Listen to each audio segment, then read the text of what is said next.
अस्सलाम वालेकुम नन्हे साथियों। आज हम आपके लिए एक ऐसी कहानी लेकर आए हैं जो कि आपको आपके सिलेबस में भी मदद देगी। हसनपुर एक छोटा सा गांव था। उसमें एक गरीब किसान दीनू रहता था जो कि बकरियों को चराकर अपना और अपने बाल बच्चों का गुजारा करता था। दीनू बहुत ज़्यादा गरीब और ईमानदार था। नन्हे साथियों, दीनू का एक छोटा सा खानदान था जिसमें उसकी बीवी के साथ एक बेटा और एक प्यारी सी बेटी थी। दीनू को अपना ये खानदान बहुत ज़्यादा अजीज था।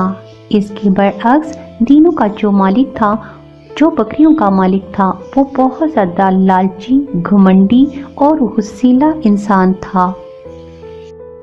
नन्हे साथियों, उस घमंडी इंसान ने दीनू से कहा कि जब तुम बकरियां चराने के लिए जाओ तो वापसी पर लकड़ियां और चारा वगैरह साथ लेकर आया करो, खाली हाथ वापस मत आ जाया करो। दीनू ने कहा, ठीक है मालिक, आज ऐसे ही करूँगा। उसका ये इरादा था कि बकरियों को खूब खिलाएगा पिलाएगा और फिर जब वो मोटी हो जाएंगी तो उसको अच्छे दाम किसाई किया तो फरोख्त कर देगा। दीनू ने कहा, ठीक है मालिक, मैं ले आऊँगा। दीनू और उसकी बेटी वो बकरियां लेकर जंगल की तरफ चल पड़े। जबकि दीनू का मालिक ख्वाब ही ख्वाब में पैसे इकट्ठे करने लगा। मालिक की एक बकरी दीनू की बेटी चंदा से बहुत ज़्यादा अटैच थी। वो हर वक्त उसके साथ रहती, उसी की गोद में घास खाती थी और उसकी बेटी चंदा भी उस बकरी को बहुत प्यार करती थी। वो भी उसके साथ खेलकर बहुत ज़्यादा खुश होती थी। एक दिन उसने अपने बाप से कहा कि क्या हम इस बकरी को अपने घर ले जाएं? तो उसके बाप ने कहा, नहीं बेटा, तुम हमारे मालिक को जानती तो हो, वो हमें कभी भी इस बकरी को साथ लेने नहीं देगा और तुम भी इससे दिल मत लगाओ। वो लालची इंसान किसी वक्त भी इस बकरी को बेच देगा और तुम्हारा दिल बहुत दुखी होगा। ये सुनकर चंदा अभी से उदास हो गई। उसके बाप ने कहा, अच्छा बेटा, छोड़ो इन बातों को, चलो शाम हो रही है, जंगल में काम भी बहुत सारा करना है। ये कहकर दीनू खेत में चला गया और बकरियों के लिए चारा वगैरह का इंतज़ाम करने लगा, जबकि चंदा उन बकरियों के साथ खेलने लगी। दीनू ने जंगल में लकड़ियाँ वगैरह इकट्ठी करना शुरू कर दी। इससे पहले कि वो शाम हो जाए, वो चाहता था कि वो जल्द अज जल्द बकरियाँ भी इकट्ठी कर ले।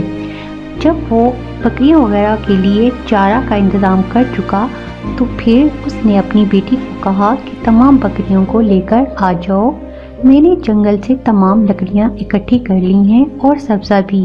अब हमें जहाँ से जाना चाहिए, ये जंगल बहुत ख़तरनाक है, देर हो गई तो कोई मसला ना बन जाए। बस नन्हे साथियों, जैसे ही दीनू के मालिक ने दीनू को, चंदा को और अपनी 3 बकरियों को देखा तो वो एकदम गुस्से से पागल हो गया और कहने लगा कि अरे दीनू, तुम मेरी चौथी बकरी कहाँ छोड़कर आए हो? जब दीनू ने देखा तो वो भी घबरा गया। उसने कहा, मालिक, मैं तो अपनी सारी बकरियां इकट्ठी कर लेकर आया था, मुझे नहीं मालूम कि वो चौथी बकरी कहाँ चली गई। इस पर उसका मालिक और ज़्यादा धाड़ने लगा और कहने लगा, तुम एक लालची इंसान हो, तुम ये समझते होगे कि तुम मेरी बकरी को बेचकर तुम अमीर हो जाओगे। तो नहीं, हरगिज़ नहीं, तुम्हें मेरी बकरी हर हाल में वापस करनी होगी, वरना कल सुबह तक उसके 10,000 मुझे देने होंगे। ये सुनकर दीनू और उसकी बेटी बहुत ज़्यादा परेशान हो गए और वो दोनों उसी वक्त दोबारा जंगल की तरफ लौट गए ताकि उस बकरी को ढूंढ सकें। इतने में चंदा की नज़र एक ऐसी बकरी पर पड़ी जो कि बहुत खूबसूरत सुनहरी थी, लेकिन उसका पाँव एक जाल में फंसा हुआ था और जंगली कुत्ते उस पर भौंक रहे थे। चंदा ने फौरन पत्थर उठाया और कुत्तों को मारकर भगा दिया। इस तरह से नन्हे दोस्तों, चंदा ने उस बकरी की जान बचा ली, जिसके बदले में बकरी खुश हुई और कहने लगी, ए बेटा, तुम्हारा बहुत शुक्रिया, तुमने मुझे इन जंगली दरिंदों से बचा लिया। ये उसका बोलना था कि दीनू और उसकी बेटी दोनों परेशान हो गई कि ये खूबसूरत बकरी बोल भी सकती है। इस पर उस बकरी ने कहा, हाँ, मैं किसी दौर में एक रहमदिल परी होती थी, लेकिन मुझे जादूगर ने बकरी के रूप में कैद करके रख दिया। लेकिन तुम इन बातों को छोड़ो, तुम यहाँ पर इस वक्त क्या कर रहे हो? रात होने वाली है, जानती हो ये जंगल काफ़ी खतरनाक है। फिर तीनों ने अपनी परेशानी उस बकरी को बताई। इस पर बकरी ने कहा, परेशान होने की ज़रूरत नहीं, मैं तुम्हारी मदद ज़रूर करूँगी। मैं जब कुछ खाती हूँ उसको सोने की सूरत में उगलती हूँ। तुम ऐसे करो, तुम मुझे अपने घर ले जाओ और तुम मुझे जो कुछ खिलाओगे मैं उसके बदले में तुम्हें सोना उगल कर दूँगी। दीनू ये सुनकर खुश हुआ और उस बकरी को घर ले गया, खूब उसको खाना खिलाया और देखते ही देखते उसका घर सोने से भर गया। दीनू ने उसमें से चंद सोना उठाया, बाजार में फरोख्त किया और अगले दिन अपने मालिक को जाकर उस बकरी की कीमत लौटा दी। मालिक ने पैसे लेकर बहुत खुश हुआ कि चलो मेरी बकरी फरोख्त हो गई, मुझे उसके पैसे मिल गए। देखते ही देखते दोस्तों, दीनू अपने मालिक से भी ज़्यादा अमीर हो गया।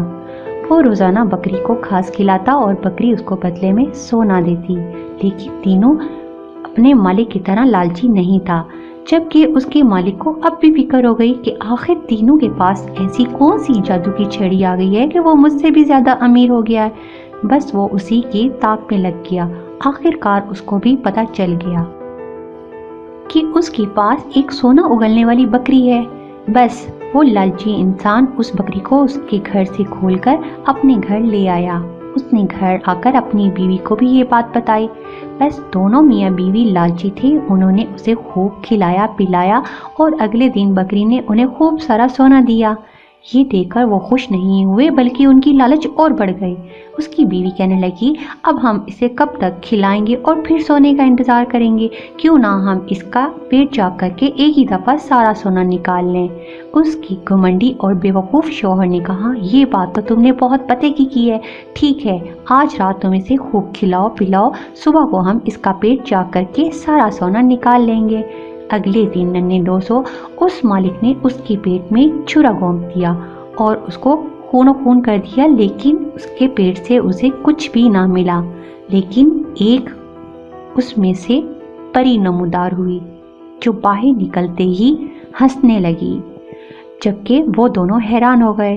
उसने कहा, ऐ लालची और घमंडी इंसान, तेरी लालच कभी नहीं पूरी होगी, लेकिन तुझसे एक अच्छा काम हो गया, मुझे तुमने इस बकरी के रूप से आज़ाद कर दिया। तुम इसी तरह से रहोगे, तुम तीनों की तरह कभी भी मालदार नहीं बनोगे, क्योंकि लालची इंसान हमेशा हार जाता है और तुम भी एक नंबर के लालची घमंडी इंसान हो। ये कहकर नन्हे दोस्तों, परी तो गायब हो गई। अब वो घमंडी इंसान और उसकी बीवी दोनों सर पकड़कर बैठ गए। किसी ने सच कहा है, लालच बुरी बला है। बच्चों, हमारे चैनल को सब्सक्राइब करना